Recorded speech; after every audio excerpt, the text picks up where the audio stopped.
नमस्ते मित्रों। मराठवाडा शिक्षण प्रसारक मंडल संचालित श्री शिवाजी महाविद्यालय परभणी हिंदी विभाग की ओर से आप सभी छात्रों का इस ऑनलाइन अध्यापन ताशिका में आपका हार्दिक स्वागत है। हिंदी के ऐच्छिक हिंदी छठे प्रश्न पत्र, निबंध तथा कथ्योत्तर गद्य इस प्रश्न पत्र के लिए पाठ्यक्रम का पुनर्गठन हुआ है और इस पाठ्यक्रम का हम परिचय इस सत्र में इस ताशिका में करेंगे।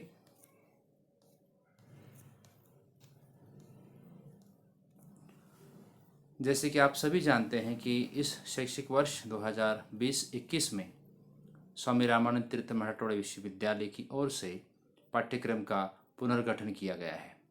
इस पाठ्यक्रम के अंतर्गत निबंध और कुछ कथ्योत्तर गद्य का सम्मिलन हुआ है और उसका परिचय हम इस ताशिका में लेंगे।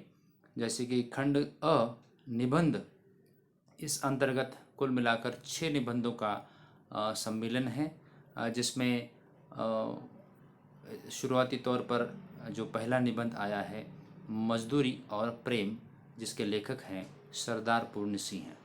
जैसे आप सब परिचित हैं, सरदार पूर्ण सिंह जो कि हमारे हिंदी साहित्य के निबंध विधा के प्रारंभिक काल के प्रमुख लेखक माने जाते हैं, जिन्होंने आदर्शवाद, समकालीनता को लेकर चिंतन किया है और हमारे सामने एक आदर्श निर्माण करने का प्रयास किया है। दूसरे निबंधकार के रूप में आचार्य रामचंद्र शुक्ल जी का लज्जा और ग्लानि, ये निबंध हमारे पाठ्यक्रम में है, जिसको हमें इस सत्र में पढ़ना है।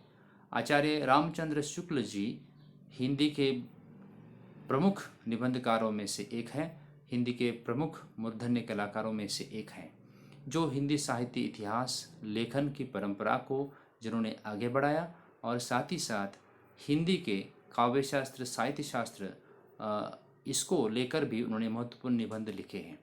आचार्य रामचंद्र शुक्ल का एक महत्वपूर्ण नाम हिंदी साहित्य के इतिहास में लिया जाता है और जिनका एक महत्वपूर्ण निबंध हमें इस सत्र में जिसका अध्ययन करना है, लज्जा और ग्लानि इस नाम से।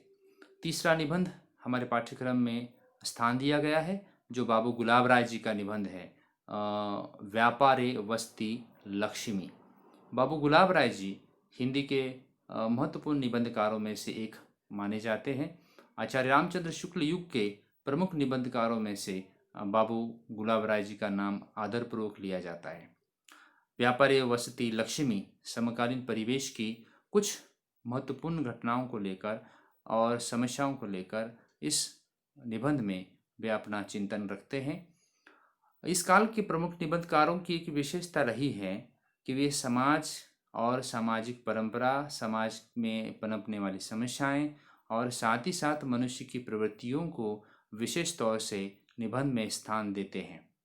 अगला निबंध हमारे पाठ्यक्रम में जो है हजारी प्रसाद द्विवेदी जी, जिन्हें आचार्य उपाधि भी समीक्षकों ने, हिंदी साहित्यकारों ने प्रदान की है, देवदारू नाम का निबंध हमारे पाठ्यक्रम के लिए इस सत्र में हमें पढ़ना है। आचार्य हजारी प्रसाद द्विवेदी हिंदी के महान कलाकार अर्थात साहित्यकार के रूप में भी जाने जाते हैं। आचार्य हजारी प्रसाद द्विवेदी जी ने जो इतिहास लेखन किया है वह हमारे हिंदी साहित्यिकों और हिंदी पाठकों के लिए, प्रेमियों के लिए महत्वपूर्ण दिशा दर्शक माना जाता है। आचार्य हजारी प्रसाद द्विवेदी एक ऐतिहासिक उपन्यासकार भी हैं और एक महत्वपूर्ण निबंधकार के रूप में भी हमारे सामने आते हैं। उनका एक निबंध हमें इस सत्र में पढ़ना है। रामधारी सिंह जी का भी एक निबंध इस पाठ्यक्रम में सम्मिलित किया गया है। ईर्ष्या तू न गई मेरे मन से। मनुष्य की विभिन्न प्रवृत्तियाँ हमारे मन में होती हैं, उसी में से एक प्रवृत्ति ईर्ष्या। इस संदर्भ में उन्होंने मनुष्य की विभिन्न विचारधाराओं को लेकर, प्रवृत्तियों को लेकर यहाँ पर रामधारी सिंह जी ने चिंतन प्रस्तुत किया है। अगला और आखिरी निबंध हमारे पाठ्यक्रम में सम्मिलित है, जो प्रेमचंद जी का है, जीवन में साहित्य का स्थान। प्रेमचंद जी नाम लेते ही हिंदी साहित्य के पट को हम देखते हैं। जैसे आप सभी जानते हैं कि कहानीकार के रूप में और उपन्यासकार के रूप में प्रेमचंद जी का आदरपूर्वक नाम लिया जाता है। आधुनिक काल के गद्य साहित्य को प्रेमचंद जी ने एक नई दिशा दी है। प्रेमचंद जी के साहित्य काल में हम देखते हैं कि प्रारंभिक रूप की कहानियाँ और उपन्यास एक आदर्शवादिता के रूप में हमारे सामने आती है, लेकिन जब जैसे जैसे उनके जीवन के पल गुजर जाते हैं तो वहाँ पर हम देखते हैं कि आदर्शवाद से लेकर यथार्थवाद की और उनकी कहानियाँ और उपन्यास आगे बढ़ते हुए दिखाई देते हैं।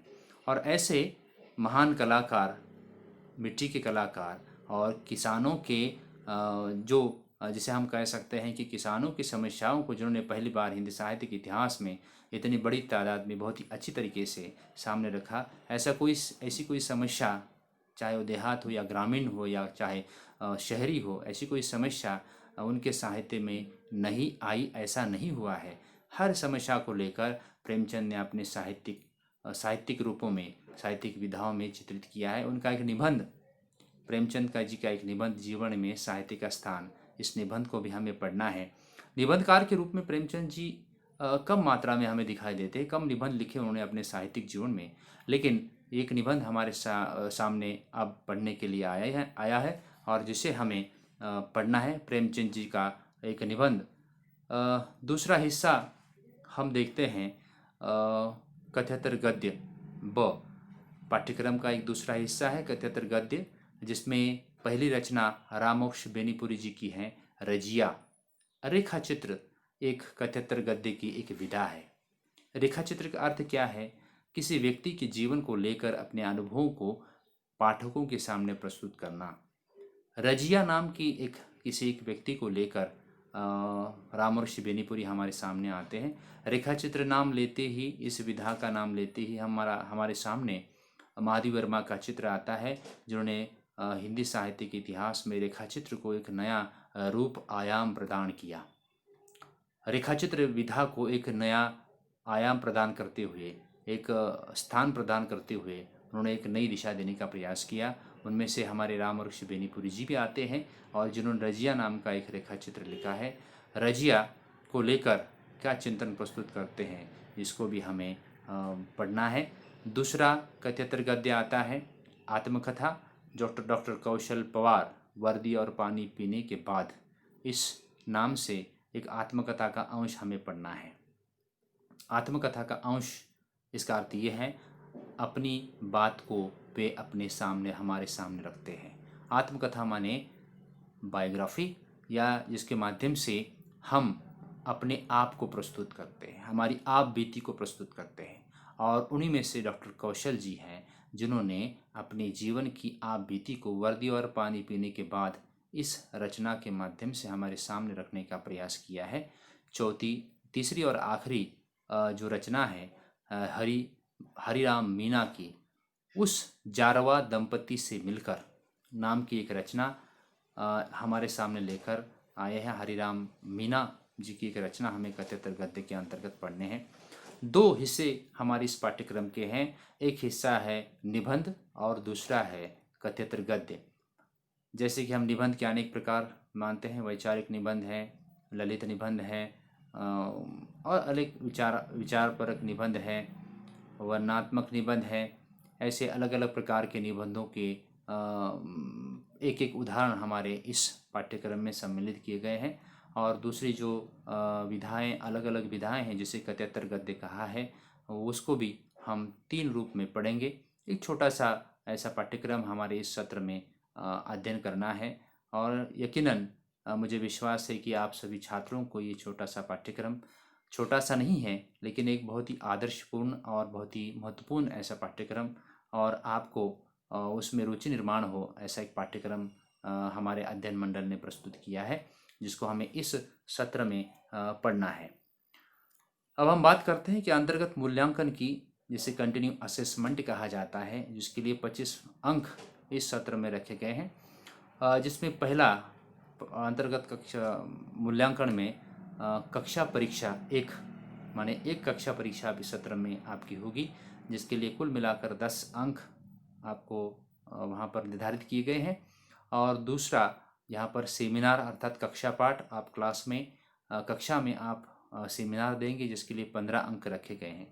जैसे कि हम जानते हैं कि पिछले इस वर्ष इसके लिए गृहपाठ का भी एक प्रावधान था, लेकिन इस सत्र से गृहपाठ को यहाँ पर स्थान नहीं दिया गया है। एक है कक्षा परीक्षा को वहाँ पर स्थान दिया गया है और दूसरा है सेमिनार। ऐसे कुल मिलाकर 25 अंक आपके अंतर्गत मूल्यांकन के लिए होंगे और बाकी जो बचे हुए 50 अंक है उसकी सत्र के अंत में विश्वविद्यालय के द्वारा परीक्षा का आयोजन किया जाएगा। प्रश्न पत्रिका स्वरूप कैसा होगा इस पर भी हम थोड़ा दृष्टिक्षेप करेंगे। पहला प्रश्न होगा पाठ्यक्रम पर आधारित दीर्घोत्तरी प्रश्न होगा जिसके लिए कुल मिलाकर 10 अंक है। ऐसे कुल मिलाकर 4 प्रश्न होंगे दीर्घोत्तरी रूप में जो आपको वहाँ पर विकल्प के साथ प्रस्तुत होंगे। जैसे उदाहरण के तौर पर पहला प्रश्न होगा जिसमें 2 विधाओं पर या निबंधों पर प्रश्न आएगा और उसमें से आपको एक हल करना है, एक को लिखना है। दूसरा प्रश्न होगा जो हमारे पाठ्यक्रम पर आधारित होगा, विकल्प के साथ होगा और जिसमें 2 विकल्प दिए जाएंगे, 2 ऑप्शन दिए जाएंगे, उसमें से एक को आपको हल करना है। तीसरा प्रश्न होगा हमारे पाठ्यक्रम पर आधारित होगा जिसको भी हमें 2 वहाँ पर दिए जाएंगे, एक को हल करना होगा। और चौथा प्रश्न पत्र है प्रश्न आएगा जिसको भी हमें 2 में से एक को हल करना होगा। ऐसे कुल मिलाकर 40 अंक दीर्घोत्तरी प्रश्न के लिए हमारे पाठ्यक्रम में निर्धारित किए गए हैं। उसके बाद हम देखते हैं कि प्रश्न 5वां टिप्पणी के रूप में हमारे सामने आता है।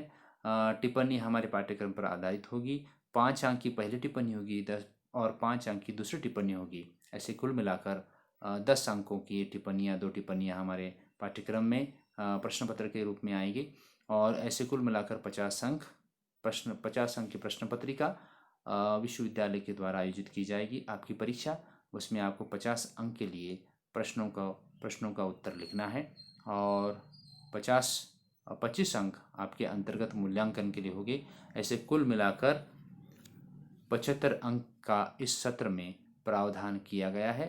75 अंक की परीक्षा प्रश्न पत्र, ये कथ्यतर गद्य निबंध तथा कथ्यतर गद्य, ये 75 अंक का प्रश्न पत्र यहाँ पर आपको इस सत्र में निर्धारित किया गया है। मुझे आशा है कि ये पाठ्यक्रम आपको बहुत ही रुचि निर्माण करेगा और साथ ही साथ आपको पढ़ने के लिए, जीवन जीने के लिए और साथ ही साथ विचारता को और भी बलवान बनाने के लिए ये महत्वपूर्ण साबित होगा और मुझे आशा है कि आप इसको बहुत पसंद करेंगे। इसी आशा के साथ मैं यहाँ पर विराम देता हूँ। धन्यवाद।